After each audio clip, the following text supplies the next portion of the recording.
하나님 아버지, 말씀 되신 예수님, 예수님 되신 말씀, 그 중에 마가복음 7장을 이 시간 대면하고자 합니다.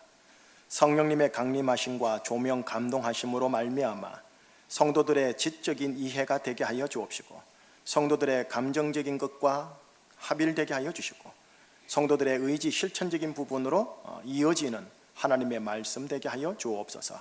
지식을 뛰어넘어 생명으로, 양식으로 받아내어 말씀이 내가 되고 내가 말씀이 되어 말씀과 내가 하나가 되어지는 자리 되게 하여 주옵소서.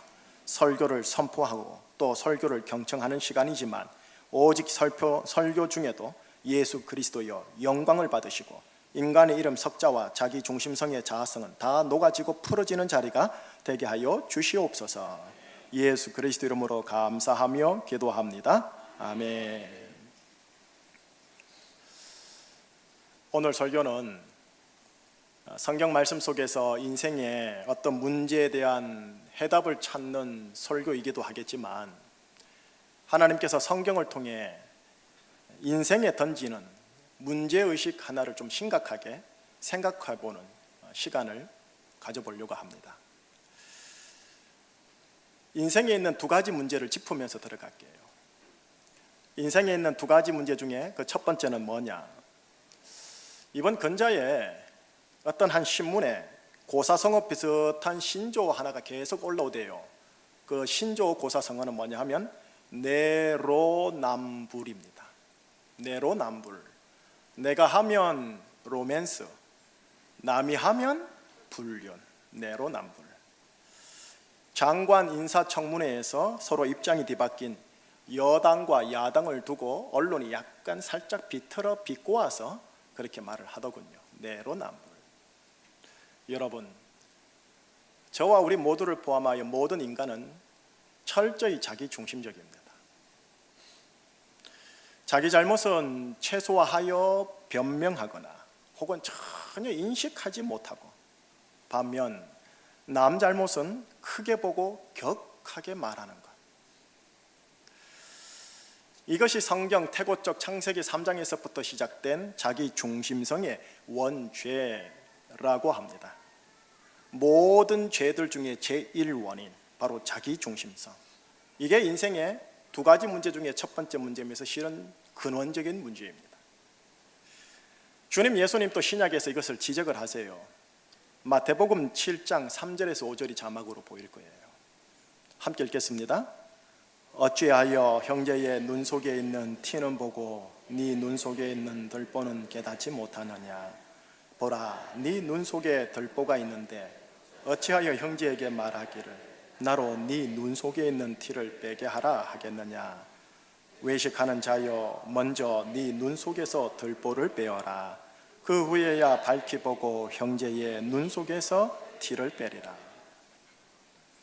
남의 눈 속에 있는 티는 보면서 자기 눈 속에 있는 들보를 보지 못하는 어리석음, 무지, 몽매함. 산상수훈 중에 한 부분으로 주님을 따르는 제자들에게 주님께서 타인을 감찰하는 제자가 아니라 자신을 성찰하는 제자가 되어라 라는 말씀입니다. 인생에 있는 두 가지 문제 중에 둘째입니다. 세상에 이런 격언이 있는데 격언을 붙잡고 한번 풀어내겠습니다. 사과 속의 씨는 누구나 본다. 허나 씨 속에 있는 사과는 누구나 볼 수 있는 게 아니다. 이런 격언이 있습니다. 사과 속의 씨는 누구나 본다. 왜요? 눈이 있으니까. 내 눈에 씨는 잘 보이니까요. 허나 씨 속의 사과는 볼 수 있는 게, 누구나 볼 수 있는 게 아니다. 왜요? 씨 속의 사과가 내 눈으로 안 보이니까. 눈에 보이는 겉 표면만 받아들이고 그것으로 평가하고 헤아리는 모습을 지적한 옛 현인의 격언 자문입니다. 우리 주님 예수님도 실은 이와 유사하게 영적으로 말씀을 하십니다. 마가복음 8장 17절 18절이 역시 자막으로 나올 겁니다. 한번 같이 읽겠습니다. 예수께서 아시고 이르시되 너희가 어찌 떡이 없으므로 수군거리느냐? 너희 마음이 둔하냐? 너희가 눈이 있어도 보지 못하며 귀가 있어도 듣지 못하느냐, 또 기억하지 못하느냐. 저 18절 9절요. 눈이 있어도 보지 못하고 귀가 있어도 듣지 못하는구나. 주님께서 사랑하는 제자들을 향해, 사랑하는 무리들을 향해 종종 탄식 어린 마음으로 이렇게 톡 내뱉으신 말씀, 구약의 인용의 말씀이에요. 보이는 육의 외관, 보이는 육의 팩트는 보는데 그 속에 있는 영의 이면은 보지 못하는 어리석음과 무지몽매.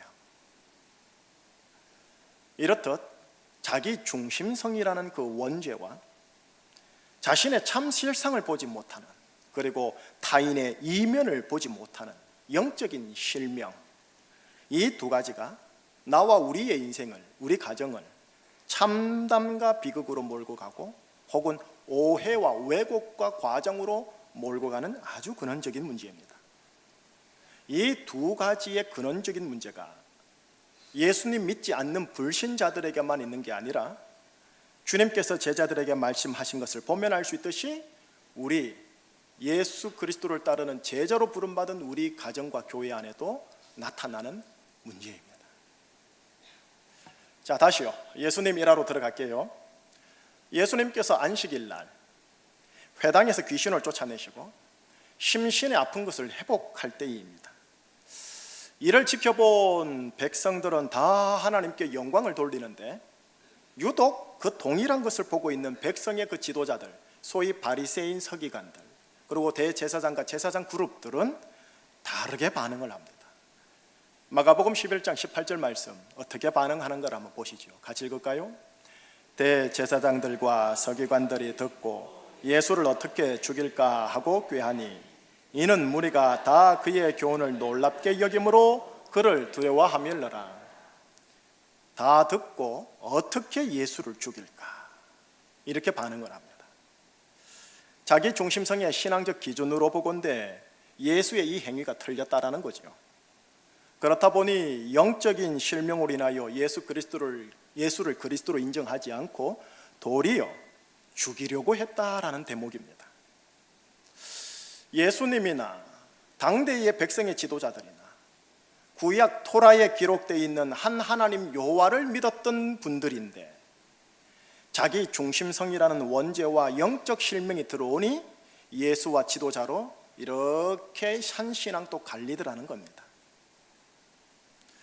그래서 그런가요? 오래전 하나님 아버지께서는 시편 어느 한 기자를 통하여 이렇게 기도하여라 하고 한 대목을 주신 게 있습니다. 시편 119편 18절, 짧지만 참 의미 있는 대목의 기도입니다. 함께요. 내 눈을 열어서 주의 율법에서 놀라운 것을 보게 하소서. 주의 율법에서 뭘 보게 해달라고요? 놀라운 것을. 어떻게 하사? 내 눈을 여사. 이런 말입니다. 내 아들들아, 나의 율법을 볼 때 율법의 그 표피와 스토리만 보지 말고 그 속에 녹아져 있고 숨겨져 있는 놀라운 것을 발견하여야 한단다. 이를 위해 네 눈이 열리도록 기도하거라. 주여 내 눈을 열어서 주의 율법 속에서 주의 놀라운 것, 기이한 것을 보게 하소서. 율법과 놀라운 것을 구별하시는 것을 캐치하셔야 합니다. 율법 속에 하나님께서 숨겨 놓으신 놀라운 것을 보기 위하여 우리의 영적인 실명에 거둬줘야 합니다. 내 눈이 열려야 한다는 거지. 자기 중심성으로 하나님의 말씀을 읽고 해석하고 암송하는 게 아니라 하나님 중심성으로 하나님의 말씀을 읽고 연구하고 암송해야 된다는 거죠. 여러분, 율법을 가장 완벽하게 읽고 연구하고 암송했던 바리새인들에게 예수님께서 이렇게 말한 적이 있었습니다. 어찌하여 너희들은 그리스도를 다윗의 자손이라 하느냐라고 문제제기를 한 적이 있었어요. 율법 토라를 읽어보면 그리스도는 오실 분으로 육으로 보건대 다윗의 자손으로 오십니다. 그러니 바리새인들은 그리스도가 다윗의 자손이요 하고 가르친 거죠. 알고 있고 신앙 고백했지요. 우리 주님도 이걸 모르는 바가 아니었답니다. 허나 주님은 다르게 말씀하시며 도전합니다. 시편 110편 1절을 인용하면서 다윗이 그리스도를 주라 하였다. 그렇다면 그리스도는 다윗의 자손이 아니라 다윗의 주로 오는 것이 아니냐라고 문제제기를 한 거지요. 그리스도라는 분을 육으로 보건대 다윗의 자손으로 온 것처럼 보이지만 영으로 보건대 그리스도는 다윗의 자손이 아니라 다윗의 주가 된다라는 것을 하나님 예수님이 지적을 하고 계신 겁니다. 따라서 예수 나를 바라볼 때 33세의 유다 지파의 한 사람으로 육으로 보지 말고 세세토록 영생하도록 살아계신 하나님의 아들로 영으로 보아야 하느니라 라는 말씀인 거죠. 물론 이 말 앞에서 그렇네요 라고 하지 않고 바리새인들은 전혀 인정하지 않고 도리어 그 예수를 죽이려고 혈안이 되었다라고 나와 있어요. 여러분, 내 가족을 바라볼 때, 성도를 바라볼 때, 우리 교회와 내 인생 전체에 보이는 현상의 상황을 바라볼 때 자기 중심성으로 바라보느냐 하나님의 중심성으로 바라보느냐에 따라 팩트에 대한 내 반응엔 갈라집니다.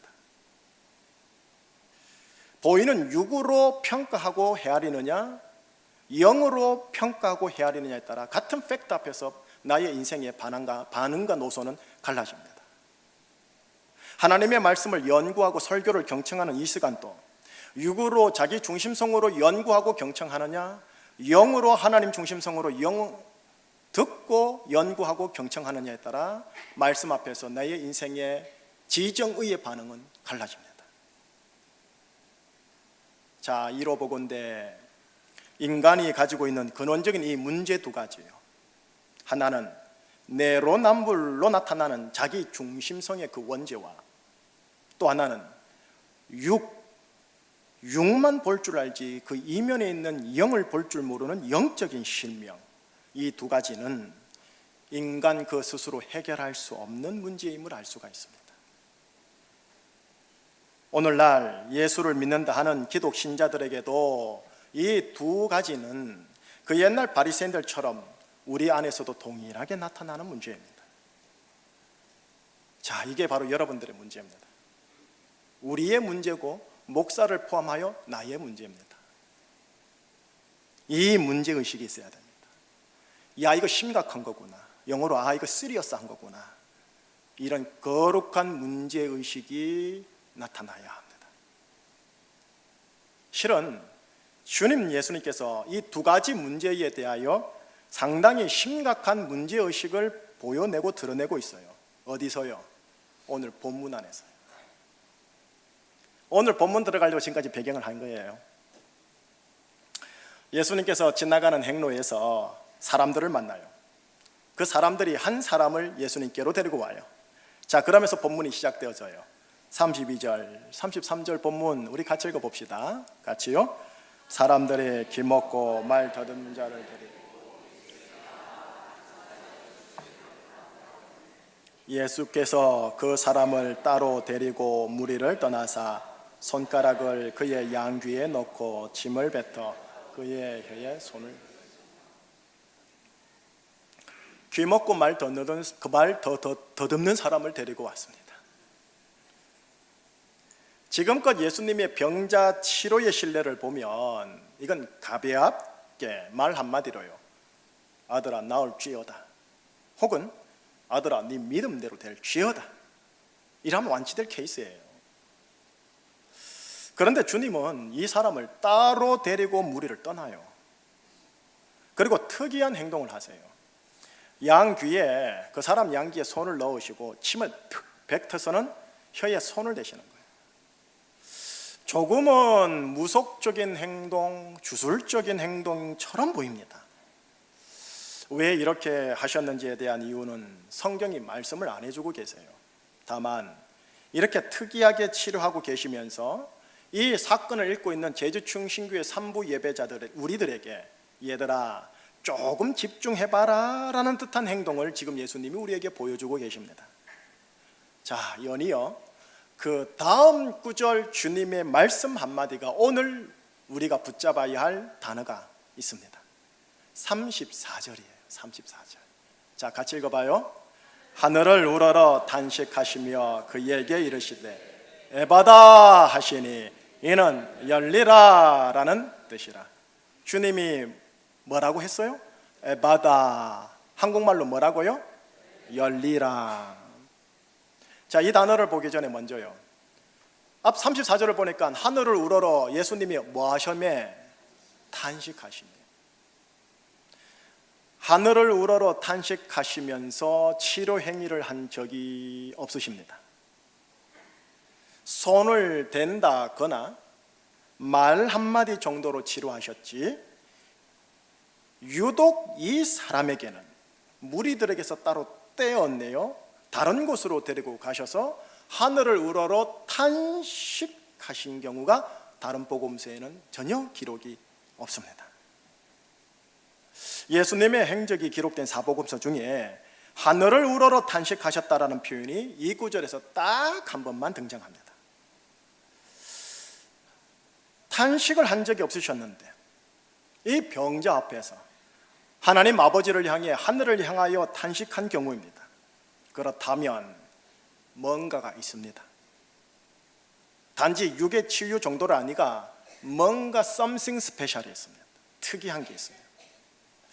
탄식하셨다라는 단어가 지닌 헬라적 어감을 제가 여기 책을 찾아보니 뭔가 마음에 큰 짓눌림이 있어서 표현하기 힘들 정도의 부르짖음이요, 주여 하고 약간 반미친 듯한 절규를 하는 것을 탄식하셨다라는 거니, 주님이 이렇게 했단 말은 뭔가가 있다라는 거지. 금요 기도회 때, 새벽 기도회 때 얌전한 형제 자매가 나와가지고 갑자기 실성한 것처럼 주여 하면 목사와 여러분들은 뭐란 생각하지요? 저 집에 뭐가 있다. 그와 같은 케이스입니다.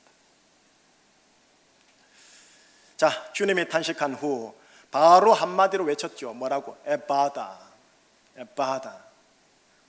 예수님 당시의 언어가 아람어예요. 언어가 에바다는 아람어로서 우리나라 말은 열려라입니다. 열려라.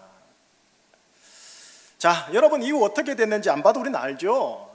주님의 능력을 아니까. 그래도 35절을 한번 읽어봐야지요. 35절 시작. 그의 귀가 열리고 혀가 맺힌 것이 곧 풀려 말이 분명하여졌더라. 자, 여러분 대답 안 하는 질문, 대답 안 해도 되는 질문 한번 던져볼게요. 아니, 천지 만물을 말씀으로 창조하신 하나님, 사람을 창조하신 하나님께서 사람의 육의 귀와 사람의 육의 혀를 온전케 하는 게 그게 어렵습니까? 성자 하나님께서 이 땅에서 하늘을 우러러 그렇게 탄식해야 할 정도로 예수님이 지금까지 만난 그 어떤 병자들의 병보다도 이 사람의 병이 더 심한 겁니까? 그런데 왜 하늘을 향해 우러러 보며 탄식을 해야 했냐고요. 뭔가 있다라는 거예요. 답은 딴 데서 찾아야 돼요. 예수님은 성자 하나님이십니다. 하나님의 아들이란 말씀이죠. 하나님의 아들이 이 땅에 내려온 이유가 여러분 병자 치유에 있지 않습니다. 십자가에 달리기 위하여 성탄절이 있었습니다. 십자가에 달려야 했던 이유는 모든 죄와 죄악들과 그 죄로 인한 저주와 형벌을 당신 혼자 스스로 감당하기 위해서였습니다. 예수님이 십자가에 달리실 때 하늘을 우러러 탄식했던 오늘 본문과 비슷하게 하늘을 향하여 크게 소리 지르더라 라고 복음서에 기록되어 있습니다. 그리고 거기에도 동일하게 아람어로 이래 나옵니다. 엘리 엘리 라마 사박다니, 나의 하나님 어찌하여 나를 버리셨나이까. 복음서 안에서 하늘을 향한 탄식과 하늘을 향한 소리 지름은 딱 이와 같이 두 번 나옵니다. 예수님의 육성 그대로 아람어로 두 번 기록되어 있습니다. 그렇게 이 두 번은 연결이 되어 있습니다. 예수님께서 십자가에서 왜 하늘을 향하여 소리를 지름으로 탄식할 수밖에 없었는지 여러분하고 저는 교리적으로 일단 압니다. 바로 나의 죄와 나의 죄악들과 나의 저주와 형벌을 예수님께서 친히 감당하시려고요. 나의 그 원죄와 원죄에서 발생되는 수많은 죄악들과 이로 인한 저주와 형벌을 하나님 아들이 감당하시려고요. 하나님의 아들만이 감당할 수 있을 정도의 무겁고 무섭고 참혹한 것이니까요. 아이고 목사님, 내가 살면서 지은 죄가 얼마나 된다고요? 내가 지금까지 법 없이도 살아온 존재입니다 목사님. 그런 마음이 들 수도 있겠지만 살아오면서 지금까지 내가 지은 죄의 양과는 상관없이요, 내 속에 꿈틀거리고 있는 원죄와 그로 인하여 발생된 수많은 죄악들과 그로 인한 형벌과 저주들은 천사들이나 천사장이나 인간 그 어떤 누구 본인 스스로도 감당할 수 없는 너무나 엄청나고 무겁고 무섭고 참혹한 것입니다. 오직 신의 아들만, 하나님의 아들만이 해결할 수 있는 그런 영적 성격의 일입니다. 이게 도덕적 일이 아니라는 겁니다. 윤리적인 일이 아니라는 겁니다. 영적 성격의 일이라는 거죠. 그런데 내가 예수님을 믿는 신자라 할지라도 내가 영적 실명이다 보니 내가 지은 죄의 영적 심각성을 하나님 중심된 시각으로 제대로 보지 못하고 있습니다. 도리어 자기 중심성으로 내가 지은 죄를 보니 뭐 그렇게 심각하거나 무섭거나 참혹하거나 무거운 게 아니거든요. 또 나보다 더 못한 못된 죄인들을 세상에서 너무나 많이 봐왔던 터라 상대 평가를 해보건대 나 정도면 선량한 기독 신자지 크리스찬이지라는 무의식이 내 안에 무의식적으로 깔려있는 경우가 많습니다. 혹은 신앙생활을 이제 어느 세월 이상 하다 보니 또 교회 목사님들을 통해 설교를 들을 때마다 우리는 죄인입니다 라고 선포하는 걸 듣다 보니 이것이 세뇌가 된 건지 교리적으로 맞아 나는 죄인이지 라고 인정하고 있고, 그래서 남 앞에서도 집사님 저는 죄인입니다 라고 자인하고 있지만 실상 이건 내 머리가 교리적으로 인정하는 정도의 입장이지 정말 내 영의 눈과 귀가 열려 내가 정말 참혹한 죄의 사람이구나, 내가 정말 참혹하게 심판받을 사람이구나 라고 온전하게 깨닫는 사람이 소위 드뭅니다. 자기 중심성의 기준을 따라 타인과 상대 평가해 보건대 내가 저 사람보다는 낫지라는 자기의가 묘하게 깔려 있습니다. 이것은 모든 기독 신자들에게 있는 문제일 수 있습니다. 그리고 지금 이 설교를 듣고 있으면서도 이 사안의 심각성이 깊이 들리지도 않고 보이지도 않아 목사님이 다소 심각하게 설교하네 라는 정도로 경청할 수도 있습니다. 이 모습에 주님은 오늘 본문을 따라 하늘을 우러러 탄식할 수밖에 없습니다. 육의 질병으로 인한 탄식이 아니라 영의 심각한 질병으로 인한 탄식입니다. 우리는 잘 모르겠는데 주님은 심각한 상황인 겁니다. 하나님의 아들이 십자가를 질 수밖에 없을 정도의 그 심각한 현상을 보지 못하는 우리 모습에 대한 예수님의 탄식이 본문에 표현되어 있습니다.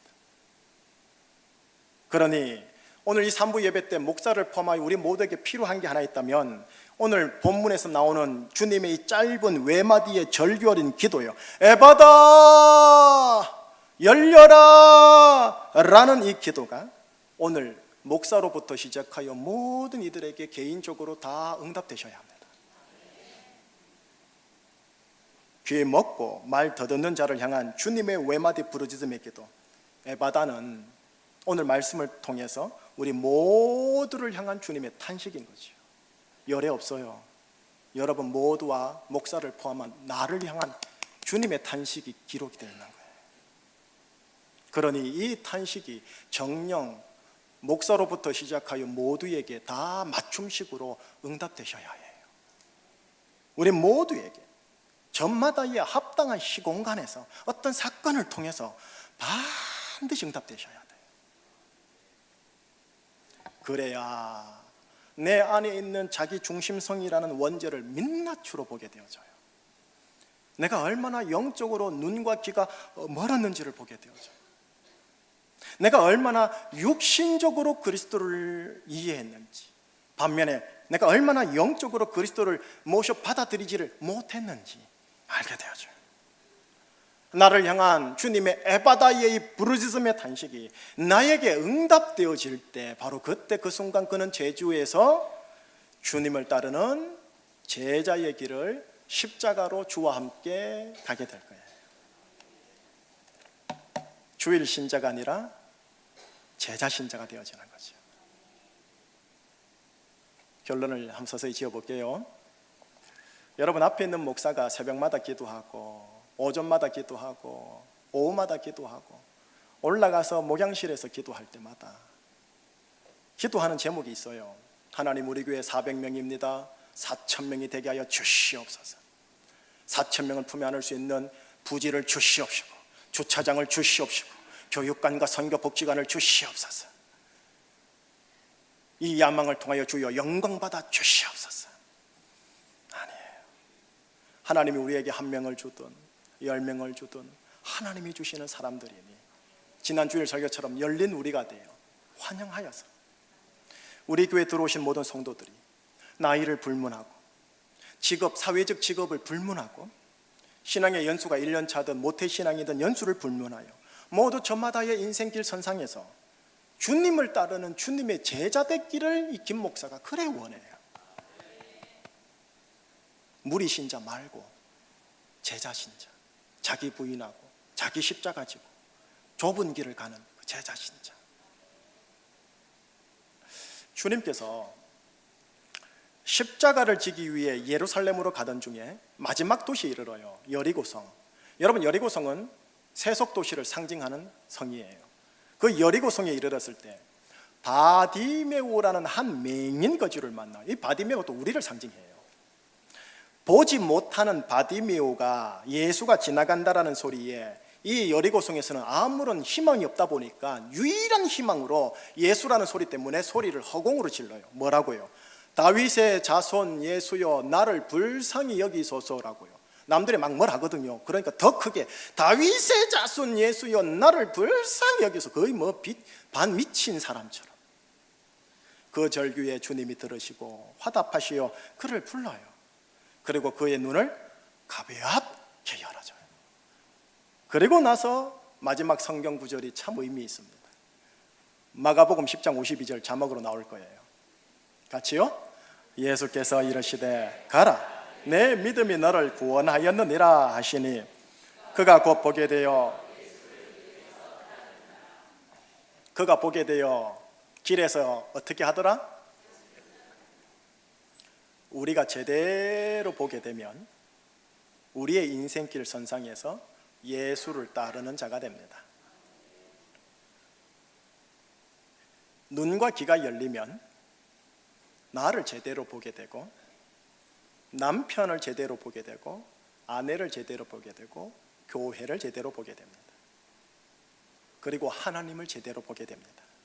성경 말씀을 읽을 때와 설교를 경청할 때 제대로 읽게 되고 제대로 듣게 됩니다. 그러다 보니 세상과 환경과 육을 향하여 제대로 보게 되어 제대로 판단하게 됩니다. 그럴 때 우리는 바디메오처럼 제자 신자가 되어 예수님이 예루살렘성 십자가로 가는 길을 함께 쫓아갈 수 있게 되어집니다. 자기 중심성의 원죄와 육과 육의 것들에만 신경 쓰는 영적 이 실명이 문제이구나, 이게 문제구나, 이걸 주님이 탄식하며 문제의식을 가지고 계시구나, 거룩한 문제의식이 내 안에 우리 안에 일어나야 돼요. 그러면 연이어 이 문제의식도 일어나요. 나의 영의 눈과 귀가 열려야 되는구나, 이게 성경 신학을 공부해서가 아니구나, 나의 영의 눈과 귀가 열려야 되는 거구나, 성서 신학원 가서 해결되는 게 아닌 거구나, 그게 알게 되어져요. 물론 이 문제의식 가지는 것도 예수님의 은혜로 말미암은 성령의 역사예요. 우리 교회 성령의 생수의 강이 흘러야된다니까요. 강하게. 그러니 오 주 예수 그리스도여 나를 불쌍히 여기소서라는 이 바디메오의 기도가 정녕 내 신앙과 기도의 제1주제여야 합니다. 주 예수 그리스도여 나를 불쌍히 여기사 주님께서 탄식했던 바 에바다의 응답이 나에게 있게 하여 주심으로 나의 눈과 귀가 열리게 하여 주십시오 라는 기도가 정녕 내 기도와 내 신앙의 제1주제여야 해요. 에바다가 나에게 응답되면 나는 나를 제대로 보게 됩니다. 하나님을 제대로 보게 됩니다. 성경 말씀을 제대로 보게 돼요. 성경 율법 속에 숨어져 있는 놀라운 것을 보게 되어집니다. 세상, 환경, 육의 문제, 내 현실적인 가정의 관계의 문제를 제대로 보게 됩니다. 이 에베다가 응답되면 인생의 모든 문제에 대한 해답을 여러분들이 가지게 됩니다. 내가 바뀌든가 그들이 바뀌든가 둘 다 바뀌든가 아니면 바뀌는 건 없는데 내 바라보는 시각이 바뀌든가. 그런데 이 에바다는요, 단 한 번의 이례적 사건이 아니에요. 매일매일 이루어져야 할 현재 진행형의 사건이에요. 소낙비에 옷을 젖든 가랑비에 옷을 적든 매일매일 생수의 단물을 마심으로 내가 해갈되어져야 돼요. 매일 눈과 귀가 열려 내가 어떤 존재인지를 보고, 매일 눈과 귀가 열려 하나님이 어떤 분인가를 알게 되어지고, 매일 눈과 귀가 열려 십자가가 새롭게 다가오고, 매일 눈과 귀가 열려 내 상황을 새롭게 바라보게 되어지는 이 에바다예요. 이 은혜가 있기를 예수님이 여러분 축복합니다. 기도하시겠습니다. 예수님께서 우리를 향하여 하늘을 향해 탄식하신 말씀, 에바다, 열려라는 이 주님의 탄식이 영적으로 오늘 이 시간 이 자리 한 분 한 분에게 열려지게 하여 주시옵소서. 특별히 이 가운데 아멘, 주 예수여 나를 불쌍히 여기소서, 나를 불쌍히 여기사 에바다의 이 주님의 부르짖음의 기도의 응답이 나에게 있게 하여 주시옵소서 라고 절망하고 정말 주님밖에 없음을 아는 자들에게 먼저 그 포문이 열려지게 하여 주시고, 그리하여 모든 이들이 에바다의 응답을 받는 역사 일어나게 하여 주사, 모든 광야가 물된 동산으로 바뀌어지는 아름다움이 우리 교회 안에 차고 넘치게 하여 주시옵소서. 예수 그리스도 이름으로 감사하며 기도합니다. 아멘.